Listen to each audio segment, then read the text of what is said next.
آہستہ آہستہ پھر وہ آپ کو کمپلیکیٹڈ اور سیکیورٹی ریلیٹڈ مشنز دینا شروع کر دیتے ہیں اور پھر آپ کو وہ بلیک میل کرنا شروع کر دیتے ہیں اور پھر آخر پہ وہ اپنے مین ٹارگٹ پہ آتے ہیں جس میں حساس تنصیبات ہیں، ہماری جو مساجد ہیں جہاں پہ انہوں نے خدا نخواستہ ہمارے بچوں کو نقصان پہنچانا ہے، ہمارے معصوم شہریوں کو نقصان پہنچانا ہے اور ہماری افواج پاکستان کو نقصان پہنچانا ہے، وہ پھر اس کے اوپر انفارمیشن لیتے ہیں اور اس کے بعد اس کے لیے وہ یہ کرتے ہیں کہ ساتھ ساتھ آپ کو وہ آن لائن پیسے، ایزی پیسہ. ناظرین، پاک بحریہ کی جانب سے مقامی طور پر تیار کردہ جہاز سے داغے جانے والے اینٹی شپ میزائل کا کامیاب تجربہ کیا گیا ہے. ISPR کے مطابق میزائل نے تیز رفتاری کے ساتھ طویل فاصلے پر اپنے ہدف کو انتہائی درستگی کے ساتھ نشانہ بنایا. میزائل جدید گائیڈنس سسٹم اور اعلیٰ رفتار سے لیس ہے، دور تک ہدف کو نشانہ بنانے کی صلاحیت رکھتا ہے. امیر البحر ایڈمرل نوید اشرف نے سینئر سائنسدانوں اور انجینئرز کے ہمراہ اس میزائل فائرنگ کا مشاہدہ کیا. کامیاب تجربہ بحری دفاع اور ٹیکنالوجی میں اہم سنگ میل ہے. ISPR کے مطابق یہ کامیاب تجربہ پاکستان نیوی کی دفاعی صلاحیتوں میں اہم پیش رفت کی عکاسی کرتا ہے.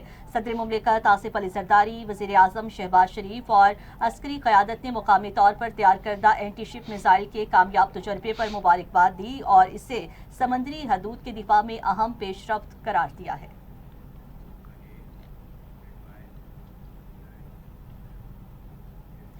تو اب آپ کو بتاتے ہیں کہ پاکستان اور ترکی کے درمیان مشترکہ کمانڈر اور اسپیشل فورسز مشق جناح 13 کامیابی کے ساتھ ترکیہ میں مکمل ہو گئی. ISPR کے مطابق انسداد دہشت گردی آپریشنز پر مبنی مشق میں پاک فوج اور ترک افواج نے شرکت کی. مشقی سرگرمیاں انقرہ اور اسپارٹا میں ہوئی. مشق نے تمام تربیتی اور عسکری سفارتی مقاصد کامیابی سے حاصل کر لیے. بتایا گیا کہ مشق کے دوران دونوں ممالک کے دستوں نے اعلیٰ پیشہ ورانہ مہارت اور آپریشنل صلاحیتوں کا مظاہرہ کیا. انسداد دہشت گردی سے متعلق ڈرلز، طریقہ کار اور ٹیکنیک کو بہتر بنانا مشق کا بنیادی مقصد تھا.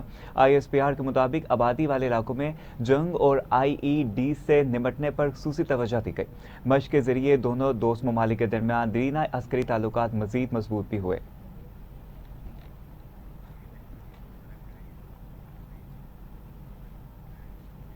امریکی صدر ٹرمپ نے کہا ہے کہ جنگ بندی کے لیے لبنان اور اسرائیل کے مذاکرات آج شروع ہوں گے. امریکی صدر ٹرمپ نے کہا لبنان اور اسرائیل کے دونوں ممالک کے رہنما 34 برس بعد براہ راست بات چیت کر رہے ہیں. آپ کو اپڈیٹ دے رہے ہیں. امریکی صدر ٹرمپ نے کہا ہے جنگ بندی کے لیے لبنان اور اسرائیل کے مذاکرات آج شروع ہونے جا رہے ہیں. امریکی صدر ٹرمپ نے کہا لبنان اور اسرائیل کے دونوں ممالک کے رہنما 34 برس بعد براہ راست بات چیت کریں گے. دونوں ممالک کے درمیان بات چیت کے لیے کوشش کر رہا ہوں.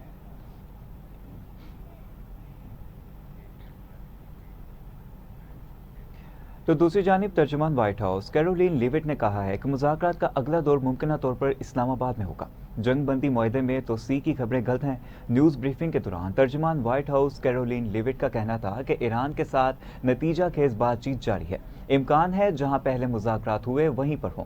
امریکہ نے سیز فائر میں توسیع کی درخواست نہیں کی. ترجمان وائٹ ہاؤس نے کہا کہ ایران سے مذاکرات میں پاکستان واحد ثالث ہے. پاکستانی مذاکرات میں غیر معمولی ثالث ثابت ہوئے. جنگ بندی سے متعلق پاکستان کی سنجیدہ کوششوں کو سراہتے ہیں.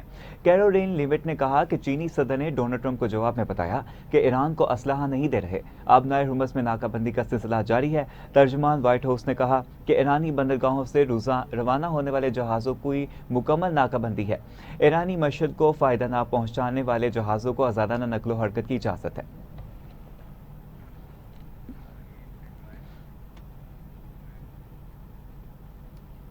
ادھر امریکہ نے خبردار کیا ہے کہ جو ممالک ایران کا تیل خریدیں گے انہیں بھی پابندیوں کا سامنا کرنا پڑ سکتا ہے. جبکہ واشنگٹن نے یہ دعویٰ بھی کیا ہے کہ چین ممکنہ طور پر ایران سے تیل کی خریداری روک دے گا. امریکی وزیر خزانہ اسکاٹ نے وائٹ ہاؤس میں صحافیوں سے گفتگو کرتے ہوئے کہا ہے کہ واشنگٹن نے دیگر ممالک کو آگاہ کر دیا ہے اگر وہ ایران کا تیل خرید رہا ہے یا ان کے بینکس میں ایرانی رقوم موجود ہیں تو ان پر پابندیاں عائد کی جا سکتی ہیں. انہوں نے کہا امریکہ کی جانب سے ایران کے خلاف سمندری ناکہ بندی پیر کے روز شروع کی گئی ہے اور جنگ 7ویں ہفتے میں داخل ہو چکی ہے. چین اس سے قبل ایران کے برآمد کیے گئے تیل کا 80% سے زائد خریدتا رہا ہے. توقع ہے اس ناکہ بندی کے نتیجے میں چینی خریدار عارضی طور پر ایرانی تیل کی خریداری روک دیں گے. امریکی محکمہ خزانہ نے چین کے 2 بینکس کو خط لکھ کر متنوع کیا ہے کہ اگر ان کے اکاؤنٹس کے ذریعے ایرانی رقوم کی ترسیل ثابت ہوئی تو ان پر بھی پابندیاں عائد کی جائیں گی.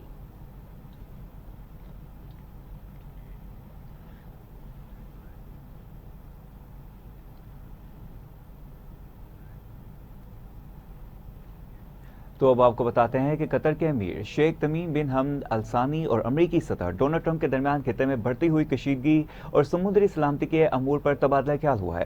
قطری امیری دیوان کے بیان کے مطابق امیر قطر کو امریکی صدر ڈونلڈ ٹرمپ کی جانب سے ٹیلی فون کال موصول ہوئی، جس میں خطے اور عالمی سطح پر ہونے والی تازہ پیش رفت پر بات چیت کی گئی، خاص طور پر ایسے وقت میں جب خطے میں کشیدگی تیزی سے بڑھ رہی ہے۔ گفتگو میں بین الاقوامی سمندری سلامتی، توانائی کی منڈیوں کے استحکام اور عالمی سپلائی چینز کے معاملات کو خصوصی اہمیت دی گئی، جبکہ ابنائے حرمز میں متوازی ناکہ بندیوں کے باعث پیدا ہونے والی صورتحال بھی زیر بحث آئی۔ امیر قطر نے خطے میں مزید کشیدگی کو روکنے کے لیے بین الاقوامی کوششوں کو تیز کرنے کی ضرورت پر بھی زور دیا۔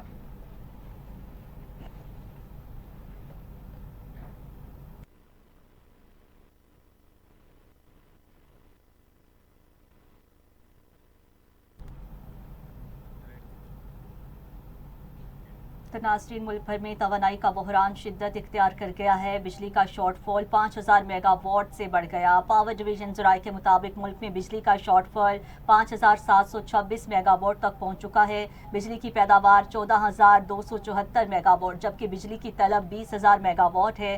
ذرائع کا کہنا ہے ملک میں پن بجلی کی پیداوار 1530 میگا واٹ، تھرمل پیداوار 7814 میگا واٹ ہے۔ اس کے علاوہ ملک میں سولر پیداوار 450 میگا واٹ، ونڈ انرجی کی پیداوار 1490 میگا واٹ، نیوکلیئر پیداوار 2890 میگا واٹ ہے، جبکہ بیاس پاور پلانٹ 100 میگا واٹ بجلی پیدا کر رہے ہیں۔ ماہرین کے مطابق طلب اور رسد میں اس بڑے فرق کے باعث لوڈ مینجمنٹ میں مشکلات پیش آ سکتی ہیں، جبکہ شہریوں کو بجلی کی غیر اعلانیہ بندش کا سامنا بھی کرنا پڑ سکتا ہے۔ دوسری جانب پاکستان میں ایل این جی امپورٹ صفر ہونے سے L N G power plant سے بجلی کی پیداوار رک گئی ہے۔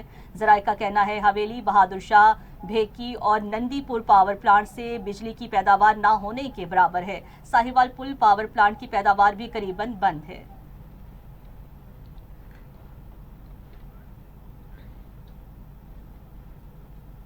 اب آپ کو بتاتے ہیں کہ وزیر اعلیٰ خیبر پختونخوا محمد سہیل افریدی کی زیر صدارت پختونخوا ہائی ویز کونسل کا 24واں اجلاس ہوا۔ اجلاس میں اتھارٹی کے بجٹ، سالانہ مینٹیننس پلان اور دیگر اہم امور کی منظوری بھی دی گئی۔ اجلاس میں خیبر پختونخوا ہائی ویز اتھارٹی کی سالانہ آپریشنل گرانٹ 30 ملین سے بڑھا کر 40 ملین روپے کرنے کی منظوری بھی دے دی گئی ہے۔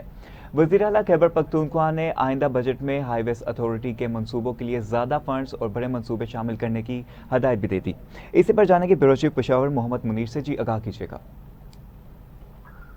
جی بالکل، خیبر پختونخوا کے وزیر اعلیٰ محمد سہیل افریدی کی زیر صدارت پختونخوا ہائی ویز کونسل کا 24واں اجلاس منعقد ہوا، جس میں بجٹ، سالانہ مینٹیننس پلان اور دیگر اہم امور کی منظوری دی گئی۔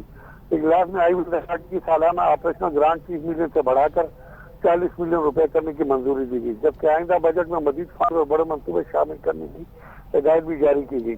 وزیر اعلیٰ نے خیبر پختونخوا انٹرنشپ پروگرام میں نشستیں 20% بڑھا کر 5000 سے 6000 کرنے کا اعلان کیا اور ہائی ویز اتھارٹی کو رائٹ آف پے چارجز وصول نہ کرنے کی ہدایت دیتے ہوئے کاروباری آسانیوں کے حفاظت پر زور دیا۔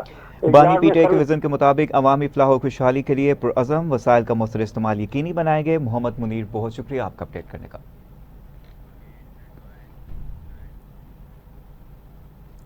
وزیر اعلیٰ پنجاب مریم نواز شریف کی زیر صدارت خصوصی اجلاس ہوا ہے۔ گجرانوالہ اور فیصل آباد میں ماس ٹرانزٹ سسٹم پروجیکٹ پر پیش رفت کا جائزہ لیا گیا۔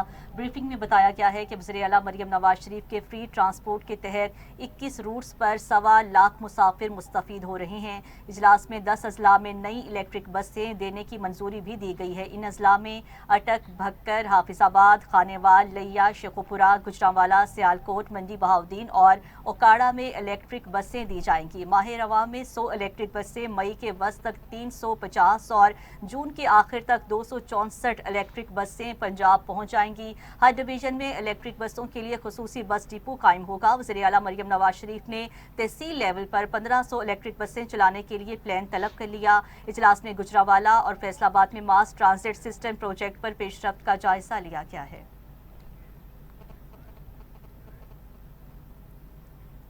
تو پنجاب حکومت نے تعلیمی شعبے میں شفافیت اور نگرانی بہتر بنانے کے لیے اہم فیصلے کرتے ہوئے اسکول ایجوکیشن ڈپارٹمنٹ کا data centre school education department سے منتقل کر کے ڈیٹا سینٹر اب CEO پیکٹا کے حوالے کر دیا۔ محکمہ کے مطابق ڈیٹا سینٹر فوری طور پر پیکٹا کو منتقل کیا جائے گا۔ اسی پر جانیں گے نمائندہ لاہور نعیم انور سے، آگاہ کیجیے گا۔ ہاں جی بالکل جی، پنجاب حکومت نے تعلیمی شعبے میں شفافیت اور نگرانی میں بہتری کے لیے اہم فیصلہ کرتے ہوئے اسکول ایجوکیشن ڈپارٹمنٹ کا data centre school education department سے منتقل کر کے فوری طور پر سی ای او پیکٹا کے حوالے کرنے کا حکم دے دیا ہے۔ محکمہ ذرائع کے مطابق ڈیٹا سینٹر فوری طور پر پیکٹا کو منتقل کیا جائے گا اور اب یہ سی ای او پیکٹا کے کنٹرول میں ہوگا۔ ذرائع کے مطابق ادارے کی ہدایت کی گئی ہے ڈیٹا سیکیورٹی اور شفافیت کو ہر صورت یقینی بنایا جائے اور ڈیٹا سینٹر سے متعلق نگرانی کی براہ راست رپورٹ سیکٹری ایجوکیشن کو پیش کی جائے گی، جبکہ منتقل ہونے والا عملہ بدستور اپنی موجودہ پوسٹنگ سے ہی تنخواہیں وصول کرتا رہے گا۔ اسی طرح محکمہ اسکول ایجوکیشن کا کہنا ہے کہ آئندہ 5 ماہ کے دوران اسپیشلائزڈ ہیومن ریسورسز کی بھرتی بھی کی جائے گی تاکہ نظام کو مزید مؤثر بنایا جا بہت سکے۔ شکریہ آپ کا اپڈیٹ کرنے کا۔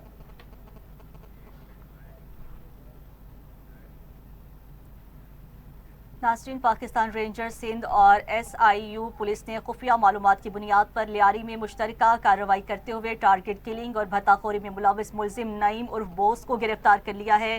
اسی پر مزید بات کر لیں گے۔ ٹیلی فون لائن پر ہمیں جوائن کیا ہے ہمارے نمائندہ خصوصی احمد علی نے۔ احمد علی، بتائیے گا مزید کیا اپڈیٹس ہیں آپ کے پاس اور کتنے کارندے گرفتار کیے گئے ہیں؟ جی بالکل، پاکستان رینجرز اور اسپیشل انویسٹیگیشن یونٹ پولیس کی جانب سے خفیہ معلومات پر لیاری میں مشترکہ کارروائی کرتے ہوئے ٹارگٹ کلنگ اور بھتہ خوری میں ملوث ملزم نعیم عرف بوس کو گرفتار کیا ہے۔ رینجرز کے مطابق گرفتار ملزم کا تعلق لیاری کے گینگوار گروپ سے اور گینگسٹر شاہ نواز نام بتایا جا رہا عرف گولڈن بالاچ بلوچ گروہ سے ہے اور وہ 2021 میں اس گروہ میں شامل ہوا تھا۔ حکام کا یہ بھی کہنا ہے کہ ملزم سے اسلحہ اور ایمونیشن بھی برآمد کیا گیا ہے۔ اس کے علاوہ ابتدائی تفتیش بھی کی ہے جس میں انکشاف کیا ہے کہ ملزم لیاری کے علاقوں بغدادی اور کلری میں بھتہ وصولی اور اسلحے کی ترسیل میں ملوث رہا ہے۔ ترجمان رینجرز کے مطابق ملزم نجی بلڈرز اور دیگر کاروباری افراد کی معلومات بھتہ مافیا کے سرغنہ کو فراہم کرتا تھا، جبکہ بھتہ نہ دینے کی صورت میں فائرنگ کے واقعات میں بھی بہت شکریہ، آپ تفصیلات فراہم کر رہے تھے۔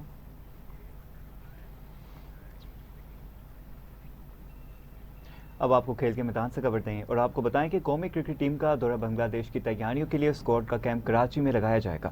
ذرائع کے مطابق پاکستان ٹیسٹ اسکواڈ کے کھلاڑی 29 اپریل سے کیمپ میں شامل ہوں گے، جبکہ پاکستان ٹیسٹ اسکواڈ 3 مئی کی رات بنگلہ دیش کے لیے روانہ ہوگا۔ اسی پر جانیں گے اسپورٹس رپورٹر محمد ولید خان، جی کہا کیجیے گا۔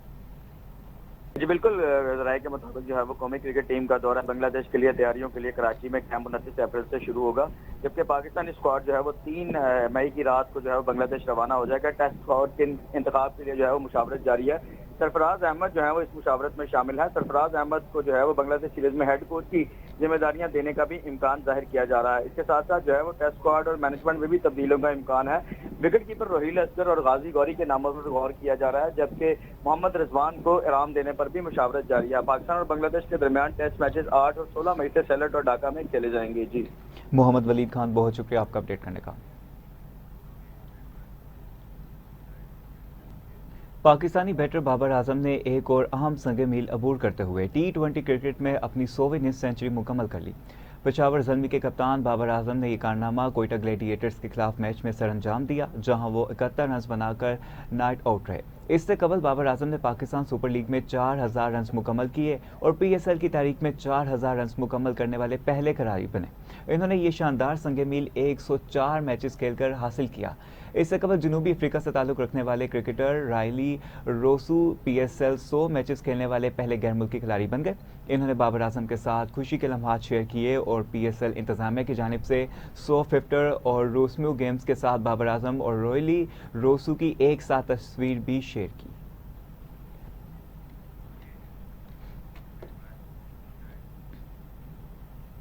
پنجاب میں حکمران جماعت مسلم لیگ نون کی پارلیمانی پارٹی کے اجلاس میں وزیر اعظم، نائب وزیر اعظم اور فیلڈ مارشل کی عالمی امن کی تاریخی کوششوں کے اعتراف اور خراج تحسین کی قرارداد منظور کر لی۔ جی ہاں، سینئر صوبائی وزیر پنجاب مریم اورنگزیب کی زیر صدارت پنجاب اسمبلی کی پارلیمانی پارٹی کے اجلاس میں وزیر اعظم شہباز شریف، نائب وزیر اعظم اسحاق ڈار اور field marshal general Syed Asim Munir کو زبردست خراج تحسین پیش کیا گیا۔ مریم اورنگزیب نے کہا ہے، پاکستان انسانیت کی بقا اور دنیا کے امن کی تاریخی جنگ لڑ رہا ہے۔ دنیا پاکستان کی سیاسی اور عسکری قیادت کی بے مثال سٹیٹس مینشپ کا اعتراف کر رہی ہے۔ قائد نواز شریف نے ملک کو ایٹمی طاقت بنایا، شہباز شریف نے ملک کو ڈیفالٹ سے بچایا، سفارتی قوت کا مرکز بھی بنایا گیا۔ وہ ہم نے سیکھا بھی یہی ہے اپنے تمام لیڈران سے، چاہے وہ میاں محمد نواز شریف قائد پاکستان مسلم لیگ نون ہوں، چاہے وہ وزیر اعظم شہباز شریف صاحب ہوں، اور تمام لوگوں جو پارٹی کے لوگ ہیں، جس طرح کی وہ عزت خواتین کو دیتے ہیں، تو وہ لیکن خواتین بھی، میں نے ابھی پچھلے 2 سال کا ہم جب دیکھتے ہیں کہ آپ نے جو پارلیمنٹ میں کردار ادا کیا ہے، جو آپ کو ذمہ داریاں وزیر اعلیٰ پنجاب نے دی ہیں، بڑے احسن طریقے سے آپ نے کیا ہے تمام۔